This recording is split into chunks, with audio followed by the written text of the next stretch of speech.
আসসালামু আলাইকুম। এমএনআই অনলাইন নিউজে আপনাকে আমন্ত্রণ। আপনাদের সাথে আছি আমি এম ইসমাইল হোসেন শিপন। শুরুতেই প্লাস্টিরা সিপিপিসি পাইপ সংবাদ আপডেট। ফিফা ওয়ার্ল্ড কাপ 2026-এর গ্রুপ পর্বে সর্বশেষ ম্যাচ খেলতে গতরাতে স্কটল্যান্ড নামে এবং মুখোমুখি হয় শক্তিশালী সাবেক 5 বারের বিশ্ব চ্যাম্পিয়ন ব্রাজিলের। ভিনিসিয়াসের জোড়া গোলে ব্রাজিল স্কটল্যান্ডকে 3-0 গোলের ব্যবধানে পরাজিত করে গ্রুপ চ্যাম্পিয়ন হয়ে নকআউট পর্ব নিশ্চিত করে। এই গ্রুপ চ্যাম্পিয়ন হওয়াতে ব্রাজিল সুপার 32-এর সম্ভাব্য প্রতিপক্ষ হতে পারে জাপান,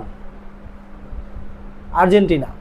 ফিফা ওয়ার্ল্ড কাপ 2026-এ আর্জেন্টিনা তাদের গ্রুপ থেকে গ্রুপ চ্যাম্পিয়ন হয়ে ইতিমধ্যে সুপার 32 নিশ্চিত করেছে। তাদের সম্ভাব্য প্রতিপক্ষ স্পেন, উরুগুয়ে, কেপ ভার্দে, 3 দলের মধ্যে যে কোনো একটি দল।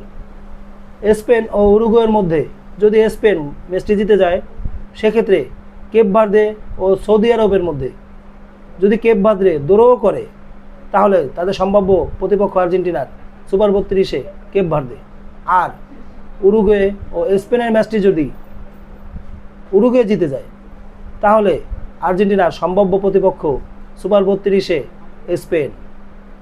আজ আমাদের হাতে এ পর্যন্তই। আমাদের চ্যানেলটি সাবস্ক্রাইব করে আমাদের সাথেই থাকুন। আল্লাহ হাফেজ।